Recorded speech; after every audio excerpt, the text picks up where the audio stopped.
Welcome back to your Python journey. In part 4, we're diving into the heart of modern software design, object-oriented programming, or OOP so far. You've learned how to make Python talk, store values, use functions, and organize data with lists and dictionaries. Those are powerful tools, but large applications need something more. They need a way to model the real world, to represent a user, a product, a transaction, or even a bank account. And they need a way to give those things both data, like a user's name, and behavior, like logging in. That's what OOP gives you.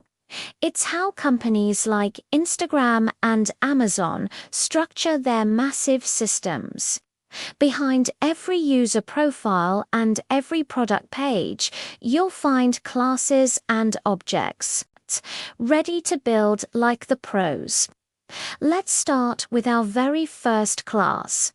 A class is a blueprint. An object is an instance of that blueprint.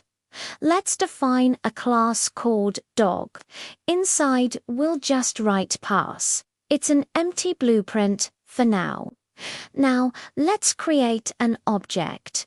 D equals dog. Python has just created a dog object based on your class. Think of a class as a recipe and an object as the actual dish. One recipe for a pizza can make many pizzas. Similarly, one class can create many objects. Classes become useful when they have attributes variables that belong to them. Inside our dog class, let's create a special method called __init__. It takes self and name. Inside, we set self. Name equals name. Now, when you create a dog with the name Buddy, the object stores that name. If you print dname, you get Buddy. This is how a user object stores a name, or a product object stores its price. Attributes store data, but methods define behavior. Inside your dog class, add a method called bark. It takes self and prints woof. Now, create a dog named Buddy and call dBark. The object answers woof. Methods let objects do things. A file object can save, a message object can send, and a transaction object can process. Next up, inheritance. This is where OOP really shines. One class can inherit from another, gaining all its attributes and methods. Imagine we have a class animal with a speak method. Then we define a class dog that inherits from animal. Even if dog doesn't have its own speak method, a dog object can still speak. This is how code reuse works in big systems. A base user class might have login and logout, and subclasses like admin user can inherit those while adding their own special powers. But what if a child class needs to change a parent's method? That's called overriding. In our animal class, speak might just be a generic sound. But in the dog class, we can redefine speak to print bark. Now, when you call speak on a dog, it barks, not just makes a generic noise. This is how apps adapt.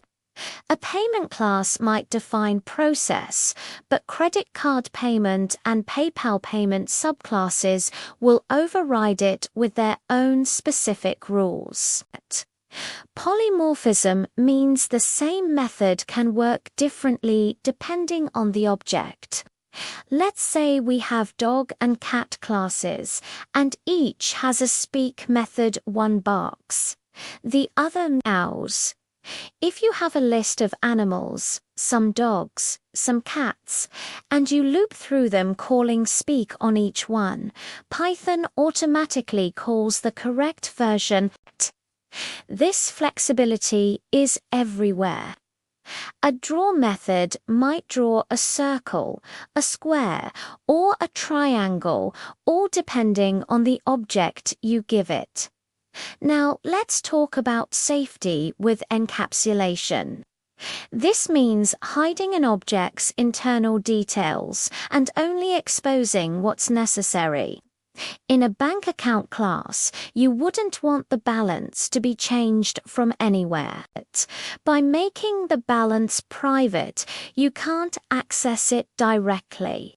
Instead, you provide methods like deposit and get underscore balance.